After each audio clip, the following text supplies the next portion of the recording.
So yesterday, the House, along party lines with 10 Republican defections, voted to impeach Donald Trump once again for inciting an insurrection. That's what they say.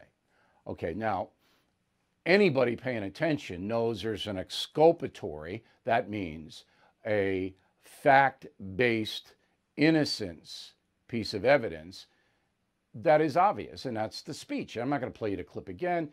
Everybody who in the pro-Trump camp has heard it, has played it, but he basically said, not basically, he said directly to his people, I want you to be peaceful and patriotic, all right? I don't want you to cause any trouble.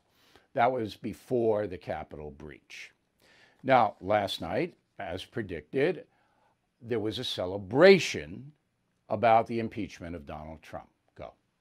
And it is worth remembering at this moment that had the Republican Senate voted to convict him after he was impeached the first time around, he never would have had the chance to commit more high crimes and misdemeanors in office. The purpose of terrorism is to terrorize. Donald Trump is the leader of a terrorist faction, of a terrorist group that terrorized the Congress. They accomplished their mission.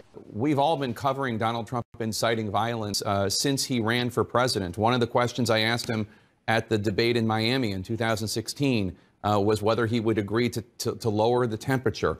Remarkably, despite having to run from a mob of people who wanted to kill their colleagues, hang the vice president, a mob which killed a Capitol police officer and attacked and injured scores of others, 197 men and women chose not to hold the president accountable today.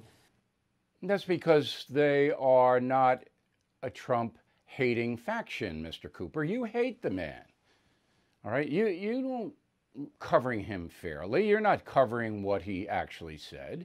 You despise him. Your bosses tell you, if you want a primetime program, Anderson, you do this, and you do it. And you've always done it. Your ratings before Donald Trump were some of the worst I've ever seen. All right? You were on opposite me. I beat you 5-6-1 every night. Because everybody knew you weren't reporting or analyzing the news in an honest way.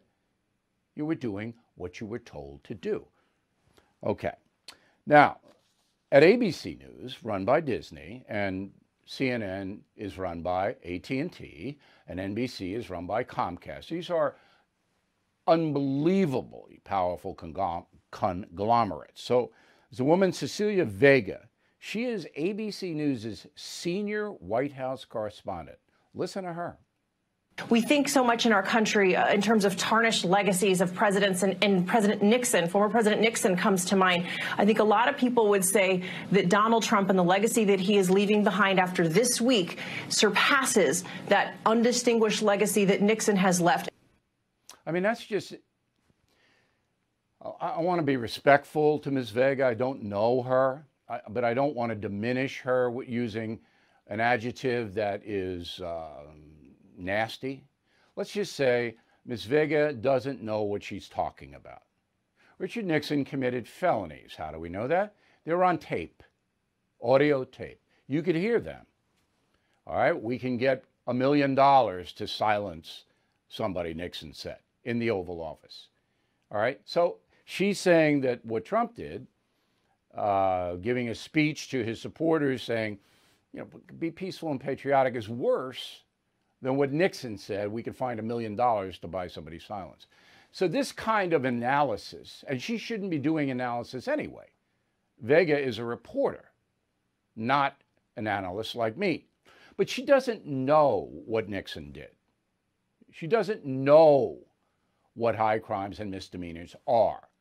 She's there. I don't know why. I work for ABC News. I can tell you when I was there, Peter Jennings would never have allowed that in a million years. In fact, you know who the White House correspondent was for part of my time? Brit Hume.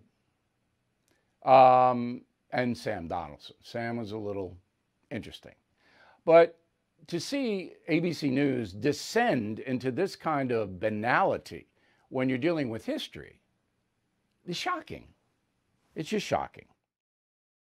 Well, Joe Biden is going to be president, and we may be in for some economic uncertainty. That's why now more than ever, I recommend you diversify with gold and silver.